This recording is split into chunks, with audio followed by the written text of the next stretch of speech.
mejor deseo porque se encuentren bien y que así continúen. Y así como reiteradamente lo hacemos de manera simple y sencilla, elevamos un pedimento al Supremo Hacedor para que nos guarde, nos cuide, nos tutele, nos ampare de este siniestro mal que afecta al mundo y a nuestra patria, ¿verdad? Así es que el día de hoy vamos a proseguir con el tema que habíamos iniciado la clase anterior, que es el relativo a la propiedad horizontal. En la clase anterior hicimos una alocución en torno a la historia de la propiedad horizontal y señalamos que algunas personas puntualizan probablemente de manera exagerada que la propiedad horizontal tuvo su inicio en la época prehistórica, cuando los hombres, para guarecerse de las inclemencias del clima, se situaban en terrenos altos para evitar las inundaciones, se aposentaban en cuevas, pero estas cuevas, estas cavernas eran tan grandes que ahí se situaban varios grupos humanos, algunos en un nivel más bajo y otros en un nivel más alto, y supuestamente, esta es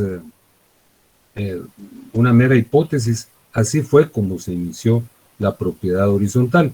De lo que sí tenemos noticia, porque prevalecen vestigios todavía de esa época, es de las grandes culturas de la Edad Antigua, y hablamos particularmente de Mesopotamia, que erigió imponentes construcciones, como los jardines colgantes, que fueron obra del rey Nabucodonosor, y asimismo señalamos que en la Biblia se incluye una referencia sobre la Torre de Babel. Lo cierto del caso es que a la época todavía hay restos, vestigios bastante conservados de los famosos sigurat babilónicos, y hablamos de las diversas manifestaciones que se dieron en Caldea, Asiria, Egipto, Grecia y Roma. Y decíamos que fue precisamente en Roma, que es la cultura jurídica por excelencia, en donde ya podemos señalar que existieron más que leves indicadores, sino que existieron normativos probablemente rudimentarios, pero que en efecto ya regularon mínimamente la propiedad horizontal. Por ejemplo, señalamos que era frecuente que se hiciesen construcciones de varios niveles cerca de los mercados, porque los comerciantes vivían en un nivel que regularmente era el primero, y los otros niveles los utilizaban como bodegas. Hablamos también que los romanos tienen precisión hasta el momento en que empezó la regulación más metódica de la propiedad horizontal, que ocurrió cuando se hizo una distribución inmobiliaria de terrenos en el Monte Aventino a los plebeyos, y como eran personas de escasos recursos, con una precariedad económica manifiesta, entonces hicieron estructuras de varios niveles y se ubicaron en los diferentes pisos. Ese es el origen más sistematizado de la propiedad horizontal, pero la misma, comentamos, se difundió de una manera sorpresiva hacia la Edad Media, porque todas las ciudades tenían que amurallarse. Los burgos eran ciudades amuralladas, que ya no podían explayarse hacia los lados, porque topaban en la muralla, ¿verdad? Entonces empezaron a crecer hacia arriba. Pero, dijimos, la propiedad horizontal tuvo su regulación más expresa y sistemática en el Código francés de 1804, el Código de Napoleón, que la reguló ya de una manera muy clara, definitiva, y con una serie de pormenores que casi son los mismos que se aplican hoy. Luego dijimos que como el Código de Napoleón influyó en sus vecinos y en las provincias españolas de ultramar, pues así fue como influyó en Guatemala. Y en Guatemala se señala que existe la propiedad horizontal desde el Código de 1877, Código Civil de 1877, y en el de 1933. Ahí se hacía una referencia general, pero no existió una ley específica. Y esto ocurrió porque Guatemala era una ciudad chata, ¿verdad? Hacia esa época, pues era una ciudad muy menguada, no tenía demasiadas construcciones, entonces no existió una regulación expresa, aunque se reconoció, como repito, la propiedad horizontalmente dividida, no existía una regulación expresa y particularizada de la misma. La misma surgió hasta 1959, cuando se emitió un decreto que es el que contenía la ley de la propiedad horizontalmente dividida. Dijimos que ese texto, que fue fundamental, tuvo una vigencia muy breve, de 4 años, porque luego apareció el Código de 1963 y ahí se incorporó la regulación de la propiedad horizontal. Hasta ahí llegó nuestra exposición. Luego trajimos a cuenta algunos detalles meramente ilustrativos y que son curiosos. Por ejemplo, hablamos del primer edificio sujeto al régimen de propiedad horizontal, que es el edificio que se denomina precisamente Horizontal 1, que está en la 4ª calle y 9ª avenida, 8-88. Y hablamos de que hacia 1990 ya existían 260 edificios en la capital sujetos a este régimen, y que el proceso de construcción colectivo de verdadera significación en cuanto a su tamaño y dimensiones fue el complejo de Nimajuyú, que tiene 4 módulos, y ahí se albergan 160 familias, y que estuvo regulado, está regulado por el régimen de propiedad horizontal.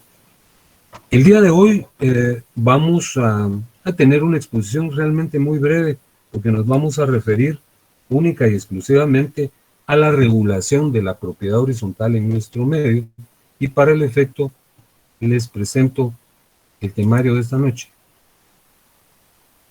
que es el siguiente, y que espero que lo tengan a la vista. ¿Ya lo tienen a la vista? Correcto, Lick. Ya, Lick. Muy bien, muchas gracias. Así es, Lick. Muy amables. Pues fíjense que para empezar les formulo una petición. Abramos nuestro código a la altura del artículo 528, que lo vamos a empezar a consultar de manera inmediata, después de agotar este preámbulo. Listo, licenciado. Muchísimas gracias. Fíjense que el primer tópico sobre el que vamos a hacer énfasis es el que se refiere a la naturaleza de la propiedad horizontal.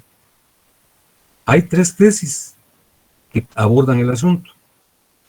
Está la tesis de la sociedad, la tesis de la servidumbre y la tesis que reconoce que la propiedad horizontal es una mezcla, una fusión de la propiedad individual y de la copropiedad. Hablemos brevemente de cada una de ellas. Fíjense que la primera tesis afirma que la propiedad horizontal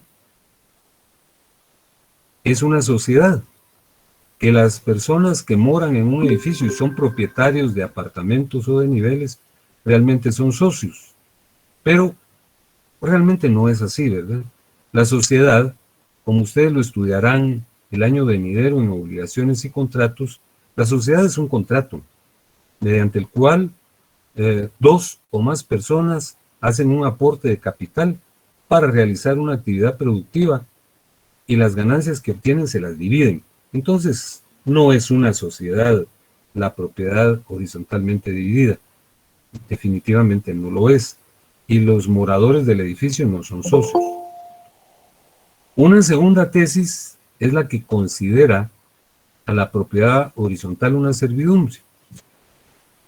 Ya explicamos en una oportunidad que era una servidumbre. En unas 2 o 3 clases a lo sumo, después del examen parcial, estaremos abordando los derechos reales de mero goce, que son el usufructo, el uso, la habitación y la servidumbre. La servidumbre es un gravamen que se impone a un bien inmueble en beneficio de otro bien inmueble. Yo recuerdo que les ejemplifiqué abordando el tema de dos fincas. Una de estas fincas, tenía acceso inmediato a la carretera, ¿verdad? Podía sacar sus productos con suma facilidad, pero la otra no. La otra tenía que dar una larga vuelta, gastaban tiempo, llantas y corrían el peligro de que los asaltaran, etcétera. Entonces, el dueño de esta última finca, que no tenía acceso inmediato a la carretera, le pide al otro propietario y le dice: mira, dame permiso para salir a la carretera, aquí salgo más rápido, constituyamos una servidumbre. Y el otro acepta y se constituye una servidumbre de paso. Entonces, las personas de la finca que tenía dificultades pasan por un sector de la finca que tiene acceso a la carretera y esa es una servidumbre. Entonces, de la misma manera pretende explicarse la propiedad horizontal.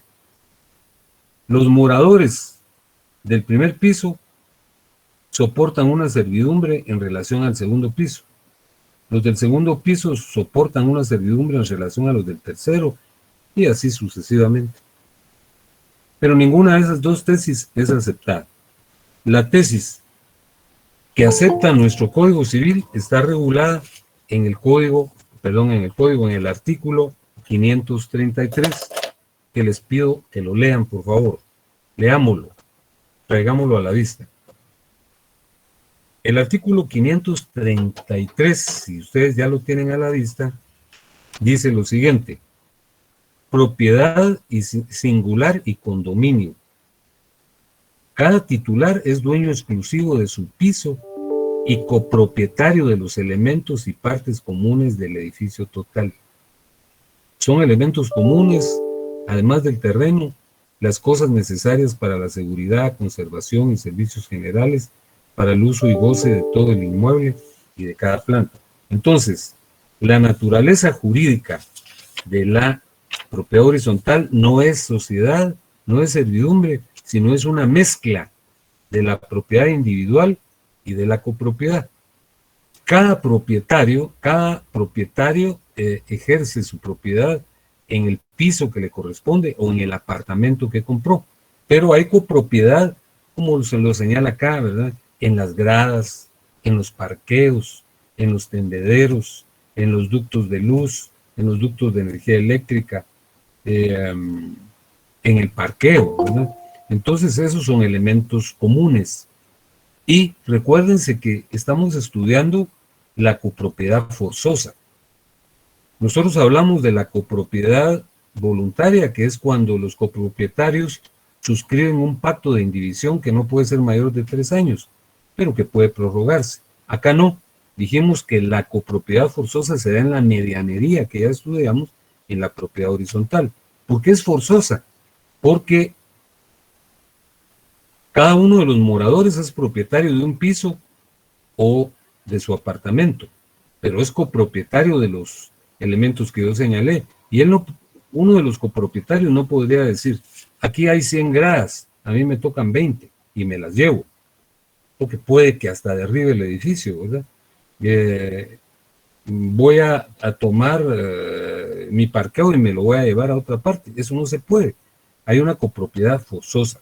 Entonces, repito, reitero y enfatizo que la naturaleza jurídica de la propiedad horizontal es una mezcla de la propiedad individual y de la copropiedad, como yo acabo de decir. Seguidamente lo que vamos a hacer es una lectura general de los artículos que regulan la propiedad horizontal y los vamos a comentar. En principio, leamos el artículo que les pedí que ubicaran, que es el 528. El artículo 528 dice: propiedad singular en edificio de varios pisos, departamentos y habitaciones. Los distintos pisos, departamentos y habitaciones de un mismo edificio de más de una planta susceptibles de aprovechamiento independiente pueden pertenecer a diferentes propietarios en forma separada o en condominio, siempre que tengan salida a la vía pública o a determinado espacio común que conduzca a dicha vía. Este artículo ya lo habíamos leído y lo habíamos comentado el día martes. Para que exista propiedad horizontal es menester, en principio, que exista un edificio de dos o más niveles, No puede haber propiedad horizontal en una construcción de un solo nivel. Entonces, ese es el primer requisito. El segundo requisito es que el edificio sea propiedad de varias personas. Habrán propietarios de los pisos o de los departamentos. Y el tercer elemento es que exista una salida común para la vía pública o a determinado espacio común que conduzca a dicha vía, dice ese artículo. Esos son los tres elementos de la propiedad horizontal. Ahora hablemos, como lo dice el número 2 y lo establece el artículo 529, ¿cómo se origina la propiedad horizontal? ¿Cómo se origina la propiedad horizontal? El artículo 529 nos da esa respuesta. Dice así: el régimen de propiedad horizontalmente dividida puede originarse cuando el propietario o los propietarios comunes de un edificio decidan someterlo a este régimen para efectuar cualquier negocio jurídico con todos o parte de sus diferentes pisos, una vez que se hayan inscrito en el registro de la propiedad como fincas independientes. Cuando una o varias personas constituyan un edificio con el mismo propósito y cuando en disposición de última voluntad se instituya a los herederos o algunos de ellos como legatarios de pisos de un mismo edificio susceptible de propiedad horizontal. Bueno, un grupo de personas ya tiene un edificio, ¿verdad? Son copropietarios de un edificio y deciden someterlo al régimen de propiedad horizontal y venden cada uno de los pisos o cada uno de los apartamentos y lo inscriben así en el registro de la propiedad. Fíjense que cada piso o cada departamento son fincas independientes, así como los inmuebles que usualmente están en una colonia, por ejemplo. Cada casa es una finca independiente y tiene su número, folio y libro en el registro. De igual forma, la propiedad horizontalmente dividida implica que cada piso o cada departamento estén inscritos como fincas independientes en el registro de la propiedad. O cuando las personas, un grupo de personas, construyen un edificio específicamente para eso. Y también cuando, por ejemplo, un papá decide heredar a sus hijos y les quiere dejar una casa a cada uno, pero no tiene tantas casas, entonces construye un edificio y le deja un nivel a cada uno de los hijos. Así es como se origina la propiedad horizontal, por voliciones de los propietarios, ¿verdad? Ahora, ¿cómo se constituye la propiedad horizontal? ¿Qué requisitos deben observarse? Deben cumplirse. Eso está regulado en el artículo 531, que también leemos. El artículo 531 dice: debe constituirse por escritura pública. El régimen de propiedad horizontal se debe constituir en escritura pública, que ha de inscribirse en el registro de la propiedad inmueble. ¿Qué es una escritura pública? Una escritura pública, ustedes lo estudiarán en su curso de Derecho Notarial. Hay 4 cursos de Derecho Notarial, porque nosotros nos graduamos de abogados y de notarios. La escritura pública es un instrumento jurídico que redacta un notario. Solo puede redactarlo un notario. Y lo redacta en un papel especial que se llama papel de protocolo, que solo se lo venden a los notarios en finanzas. Y los notarios no son los propietarios del protocolo, sino son depositarios. Eso pertenece al Estado, ¿no? Las escrituras las conserva el notario y emite copias de la escritura que se llaman testimonios. Entonces, adviertan ustedes el campo laboral que existe para los notarios, ¿verdad? Imagínense que se constituye un régimen de propiedad horizontal en un edificio de 15 niveles y que se vendan los pisos o que se vendan los apartamentos. él va a hacer las escrituras, aparte de constituir el régimen, va a hacer las escrituras de compraventa. Entonces, en la escritura se hacen constar los 6 aspectos a que se refiere el artículo que estoy leyendo. En primer lugar, la declaración del propietario o propietarios de someter el edificio al régimen de propiedad horizontal. Segundo, es una descripción del inmueble, ¿verdad? Su situación, sus medidas, sus colindancias, lo describe, se acompaña un plano. Tercero, es una descripción de cada piso. El cuarto es el valor del inmueble y el valor de cada piso. Quinto, la descripción de los elementos y partes comunes del edificio. Y luego cualquier otro dato que se considere de interés.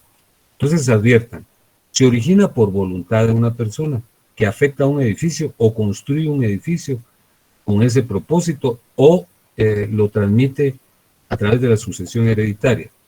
Luego se constituye a través de una escritura pública. Ya les expliqué que esa es una escritura pública. Y en la escritura pública el notario debe incluir todas estas referencias a las que yo les hice alusión. El artículo 532 describe qué es un piso, qué es un departamento y qué es una habitación. Lo vamos a leer. Dice el artículo 532. Se entiende por piso el conjunto de departamentos de habitaciones construidos en un mismo plano horizontal. Obviamente, un piso es un nivel, ¿verdad? Entonces, en un nivel hay varios apartamentos o habitaciones. Entonces, eso es un piso. Un piso es un nivel. Por departamento dice la construcción que ocupa parte de un piso. En un piso pueden haber 2 o 3 apartamentos, ¿verdad? De varias habitaciones. Y cuando se trata de un módulo chiquito constituido por un solo aposento, estamos hablando de habitación. Entonces, en el artículo 532 se establece que es un piso, un departamento y una habitación. El piso es un nivel, el departamento o departamentos están situados en un piso y un habitáculo solo es el aposento. Ya hablamos del 533, que es el artículo subsiguiente, en donde se hace alusión a la naturaleza de la propiedad horizontal. Lo hicimos al principio. Ahí se señala que es una mezcla de propiedad singular y condominio.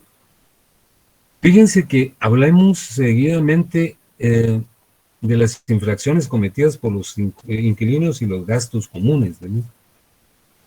Fíjense que realmente si vivir en una colonia en donde, bueno, uno tiene vecinos, pero prácticamente son módulos relativamente aislados, es difícil, ¿verdad? Es complejo porque hay vecinos intransigentes, personas que actúan con poca responsabilidad y sin ánimo de funcionar como equipo. En un edificio es más complicado. Yo no he vivido en un edificio, pero mi oficina está desde hace muchos años en un edificio que es el edificio Galerías Reforma. Es sumamente difícil, uno que no mora ahí, sino que ahí realiza sus labores, ¿verdad? Es bastante complejo. Por ejemplo, hay problemas con el parqueo, pese a que cada quien tiene un parqueo asignado con su número, a veces llega uno y hay otro vehículo ahí parqueado que es de alguien que llegó, o hay problemas con el pago de cuotas para el mantenimiento del edificio. Bueno, en fin. Ahora, vivir en un edificio sí, yo creo que conlleva algunas dificultades y hay que establecer normas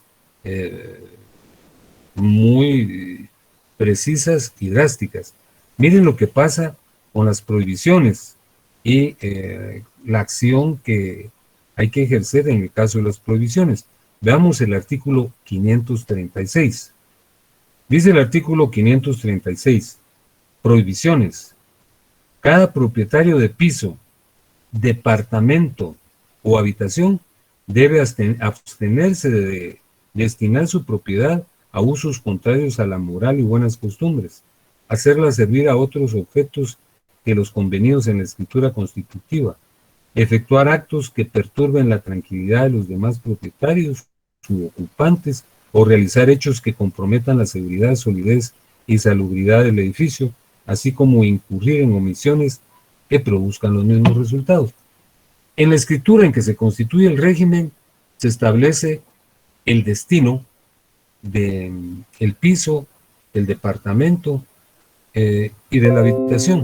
Entonces, por ejemplo, se prohíbe que en tales lugares se almacenen sustancias explosivas, salitrosas y destructivas. No pueden hacerse ahí polvorines, ¿verdad? Guardar armas. Entonces, si alguien incumple con ese postulado, está incluyendo en una transgresión y habría que aplicarle una sanción. O bien, si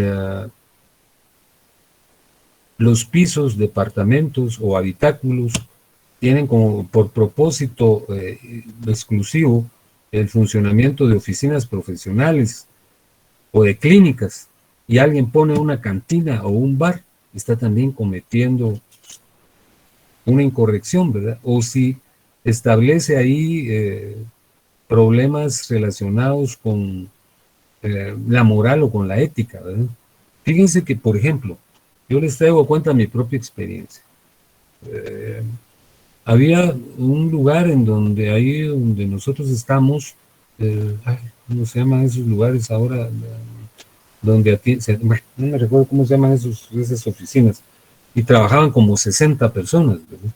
Entonces se generaba un problema ahora con la pandemia, ¿verdad? Porque eran verdaderas aglomeraciones en los elevadores y era un verdadero problema. Entonces se consignó que eso era una prohibición y que no podía atenderse de manera colectiva y masificada negocios de esa índole. Permítanme, les voy a decir. ¿Cómo se llama Un call eso? center, Lick. ¿Cómo? Un call Sí. center. Un call center, muchas gracias, esa es. Había un call center y era un problema, no es que uno fuese muy sensitivo o sensible, pero sí, era un verdadero problema y estaba en el nivel superior a donde nosotros estamos. Y se hacía un problema y todo el mundo se quejó. Entonces, ¿qué pasa cuando hay actitudes de ese tipo? Vean lo que dice el artículo 537. Dice, acción contra el propietario que viole las prohibiciones. Si el dueño de un piso, departamento o habitación faltar en forma grave a las obligaciones que determina el artículo anterior, los propietarios pueden acudir al juez para que, comprobados los hechos, declare la exclusión del demandado del goce personal de la unidad y responda a los daños y perjuicios causados a los dueños. Esa es una medida extrema, ¿verdad? Generalmente, como lo vamos a ver, hay una asamblea de propietarios, ahí se toman las decisiones, es donde se designa el administrador. Y regularmente, cuando se hace una observación, miren, no se ande parqueando en los lugares que no le corresponden, ¿verdad? O tiren la basura en donde corresponda, ¿verdad? Etcétera. Entonces, eso pues se resuelve racionalmente, pero ya llegar al caso de un juez, me imagino que tiene que ser algo muy grave, ¿verdad? Fíjense que hay una prohibición específica que es la que está contenida en el artículo 539, y les pido que lo vean. Esa sí es una prohibición radicalmente específica. Fíjense que dice el artículo 539 lo siguiente: prohibición a los dueños del primero y último pisos. El propietario del último piso, departamento o habitación situado en la planta más alta no puede elevar el nivel de dicha planta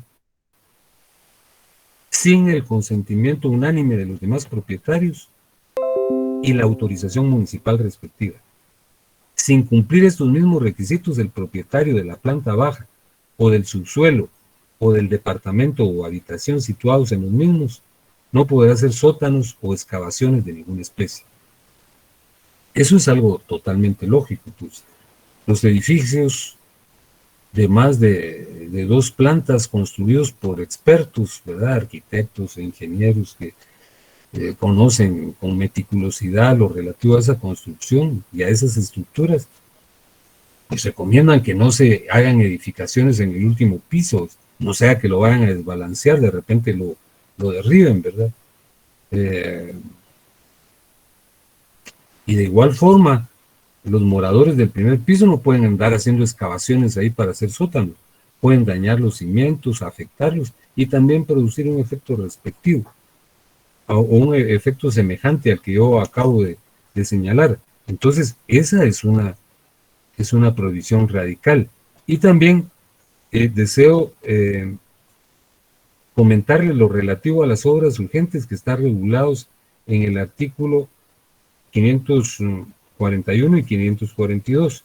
Dice el 541, cuando el edificio o sus elementos comunes requieran obras urgentes o necesarias de reparación para su seguridad o conservación, cualquier propietario de piso o en ausencia del administrador puede hacerlas a sus expensas y si tiene derecho a repetir contra los demás para el pago proporcional de los gastos hechos mediante la presentación de comprobantes respectivos.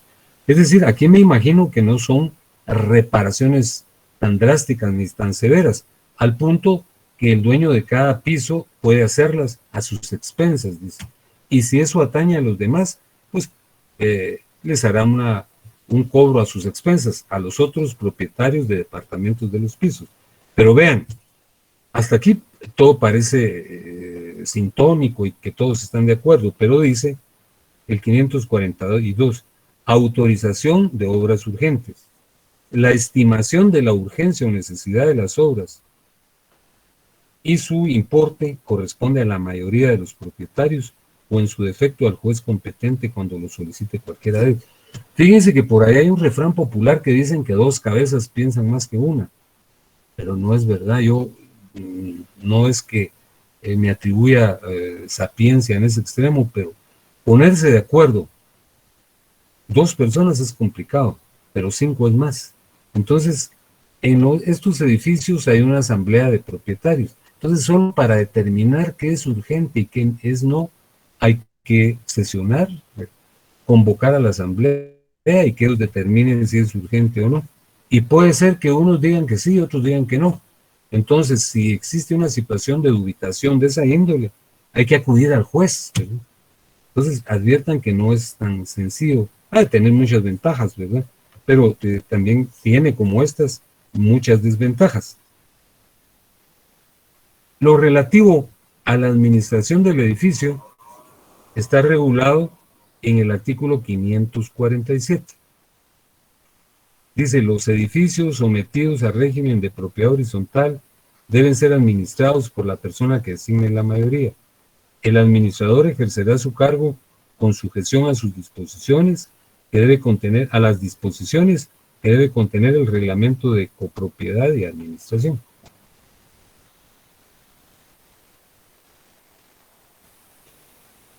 Es lógico que las decisiones de la asamblea de propietarios se centralicen en una persona, que es el administrador. El administrador es designado en una asamblea por un grupo de personas. Hay que pagarle, por supuesto, ¿verdad? Por la función que ejerce. Y se redacta un reglamento. Esto quiere decir que las decisiones que asume el administrador no son festinadas, pues, ¿verdad? No son a su libre arbitrio, sino que tienen que estar sustentadas en un normativo, que es el reglamento. Las facultades del administrador están reguladas en el artículo 548. Dice el artículo 548, el administrador es el representante legal de los propietarios en todos los asuntos judiciales o extrajudiciales comunes relacionados con el edificio, sea que se promuevan a nombre o en contra de ellos. Fíjense que, por ejemplo, imagínense que hay un problema con alguna disposición o normativa municipal y la municipalidad cita a todos los propietarios del edificio, a los moradores del mismo. Pero imagínense que fueran 40 o 50. Entonces, por eso el administrador tiene la representación legal, es un mandatario también. Entonces, él es el que atiende ese tipo de situaciones. Y para concluir, vamos a hablar de dos tópicos. En primer lugar, es el relativo a los seguros comunes y a los destinos de la indemnización. Bueno, ahora la mayor parte de construcciones se aseguran, ¿verdad? Sobre todo un edificio sometido al régimen de propiedad horizontal. Es imperativo, es obligatorio que esté asegurado. El edificio total debe ser asegurado, pero regularmente, aparte del seguro común, existe un seguro individual. Cada propietario puede contratar un seguro por su cuenta, ¿verdad? No, ese no es imperativo. El que sí es imperativo y es obligatorio es el seguro común. Así lo dice el artículo 552 que yo leo a continuación. Dice el artículo 552, seguros comunes. El edificio total debe ser asegurado contra los riesgos que pueda sufrir, determinados en la escritura constitutiva, sin perjuicio de los seguros particulares a que igualmente estén obligados los titulares o que acuerde la mayoría de propietarios. Lo que es generalmente obligatorio es el seguro común, ¿verdad? ¿Y sobre qué riesgos lo determina la Asamblea? Los seguros también son caros, regularmente son contra incendios o contra terremotos, ¿verdad? Algunos adicionan otro tipo de riesgos, al margen de los seguros que cada cual debe contratar. Esos seguros no son obligatorios, salvo que la Asamblea lo establezca, ¿verdad? Pero eso ya es una abolición particular, no es lo común. ¿Y qué ocurre si se aseguraron contra un terremoto, por ejemplo, y el edificio se destruye? Veamos cuál es el destino de la indemnización. Dice el artículo 553, en caso de siniestro que destruya el edificio, la indemnización del seguro se entregará al administrador previo afianzamiento de su responsabilidad para que pague, en primer lugar, los gravámenes si los hubiere, y enseguida la reparación o reconstrucción del edificio. Y el artículo 554 dice, si la indemnización no alcanzare a cubrir los gastos de reconstrucción, el costo adicional se debe satisfacer por los titulares perjudicados por el siniestro en proporción al valor de la propiedad, salvo lo que dispongan en cada caso los propietarios afectados. Fíjense que, imagínense que se destruye en su totalidad el edificio y los propietarios deciden no reconstruirlo, dicen, no, yo voy a tomar la parte que me toca. Por grande que sea el área, son una enorme cantidad de propietarios, y si se distribuye solamente el terreno, probablemente a cada cual le corresponderá un metro cuadrado para que se pare en él. Entonces eso no es posible. Por eso es menester, es indispensable, es imperativo que haya un seguro. El seguro paga la indemnización. Y con esa indemnización, lo primero que hay que hacer es pagar las deudas si las hay, ¿verdad? Pagar los gravámenes, dice. Y luego se inicia la reconstrucción. Fíjense que la verdad es que es un poco difícil que un seguro cubra toda la reconstrucción, por una serie de razones, algunas son muy elementales. Imagínense que un edificio se construyó en 1990 y se contrató el seguro en esa década. Han pasado 30 años. La construcción y la adquisición de bienes e insumos para la construcción es cada vez más cara. Entonces, regularmente no hay congruencia entre la indemnización y los recursos necesarios para erigir de nueva cuenta el edificio. Por esa razón es que, si, como dice el artículo 554, si la indemnización no alcanzara, serán los titulares perjudicados los que harán aportes para construir. Esa es una situación que aquí se describe en 2 artículos, pero en la práctica es sumamente difícil y conflictivo. Y ahora bien, ¿cómo se extingue el régimen? El régimen se extingue en los supuestos a que hace referencia el artículo 555. El régimen de propiedad horizontal puede extinguirse por resolución expresa de los dueños de unidades singulares del edificio, tomado con el voto de las 2/3 partes del total de propietarios. Sin embargo, la minoría inconforme con esa determinación puede adquirir las unidades singulares de los que hayan votado por la extinción del régimen a efecto de mantenerlo. Imagínense que en un momento dado los propietarios, los moradores de un edificio dicen, no, yo ya no quiero seguir en este régimen, ya no habrá administrador, ni consecuentemente habrá un reglamento de administración, sino que cada quien cuide su apartamento o que cada quien cuide su piso. Si es un problema existiendo el régimen, existiendo un administrador, ya me imagino el caos y la anarquía que ocurrirían si cada quien tendría que velar única y exclusivamente por lo que le corresponde. Por esa razón se plantea una alternativa, ¿verdad? Que los que no estén de acuerdo con la extinción del régimen puedan comprar los pisos o los departamentos de los que sí quieren extinguirlo. También este es un artículo que se plantea en unas cuantas líneas, ni siquiera 10, pero en la práctica eso es sumamente difícil. Bueno, allí estamos terminando la exposición de esta noche y como de costumbre vamos a formular unas preguntas. A ver, ¿a quién le preguntamos inicialmente? A ver, le pregunto a Laura Aide Hernández. Sí, licenciada, buenas noches. ¿Qué tal, Laura? ¿Cómo ha estado? Me da gusto saludarla. Le pregunto algo. ¿Cuáles son las tesis que han sido expuestas para explicar la naturaleza jurídica de la propiedad horizontal? Están en el 1, es el 1.1, 1.2 y 1.3. Son 3 tesis, la tesis de la sociedad, la tesis de la servidumbre y la última, la tesis que reconoce que la propiedad horizontal es una mezcla de la propiedad individual y de la copropiedad. ¿Y cuál es la que acepta nuestro código? La última tesis, la tesis que reconoce que la propiedad horizontal es una mezcla de la propiedad individual y de la copropiedad, que se encuentra en el artículo 533 del Código Civil. Qué buena respuesta, muchas gracias. Le agradezco mucho. A ver, le pregunto a Estuardo. A Estuardo Fernández, por favor. Estuardo.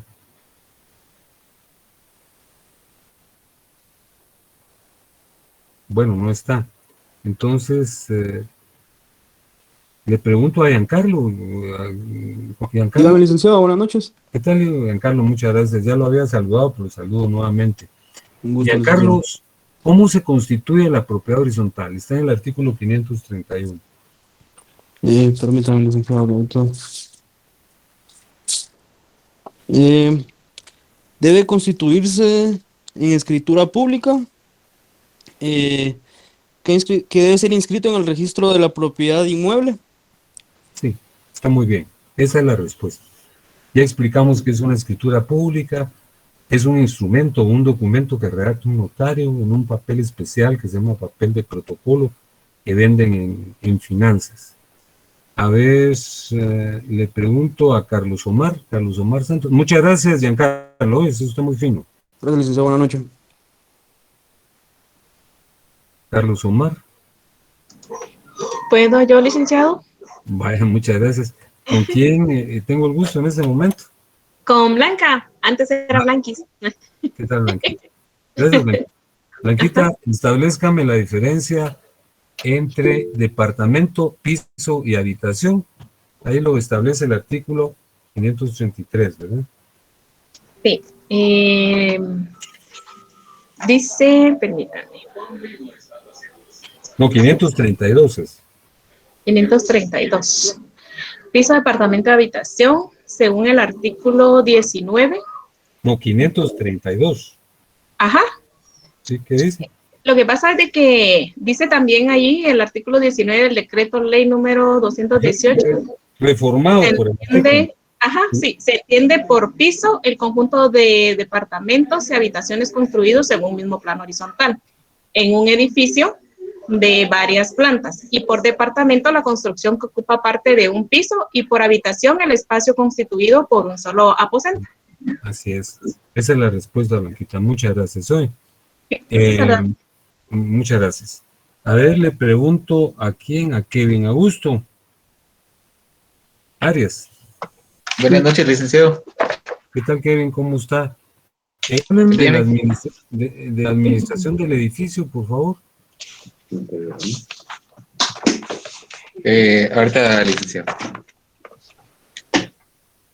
Está regulado, ya lo encontró, en el artículo 547 y 548. Sí, la administración del edificio son sometidos al régimen de propiedad horizontal. Deben ser administrados por la persona que designe la mayoría de propietarios. El administrador ejercerá su cargo con sujeción a las disposiciones que debe contener el reglamento de copropiedad y administración. ¿Y qué facultades tiene el administrador? Que es el artículo subsiguiente. El administrador es el representante legal de la propiedad en los asuntos judiciales o extrajudiciales comúnmente relacionados con el edificio, sea que se promuevan a nombre o en contra de ellos. Sí. Muy bien, muchas gracias. Y una última pregunta que le formulo a Evelyn Xiomara Galindo. Buenas noches, licenciado. ¿Qué tal, Evelyn? Mucho gusto en saludarla. Evelyn, Gracias, licenciado, igualmente. Dígame. hábleme de los seguros. Eso está regulado en el artículo 552. En el 552, permítame. Los seguros comunes. El edificio total debe ser asegurado contra los riesgos que puedan sufrir. Estos determinados en una escritura constitutiva sin ningún perjuicio de los seguros particulares, que igualmente estos están obligados a unos titulares que lleguen a acuerdo a la mayoría de sus propietarios. Bueno, muchísimas gracias. Es decir, pueden haber dos tipos Gracias, de seguros. licenciado. Un seguro imperativo, ¿verdad? Que es el seguro común, y un seguro privado que puede ser obligatorio, pero regularmente no lo es. Bueno, estamos concluyendo la actividad de hoy y les deseo muy buena noche.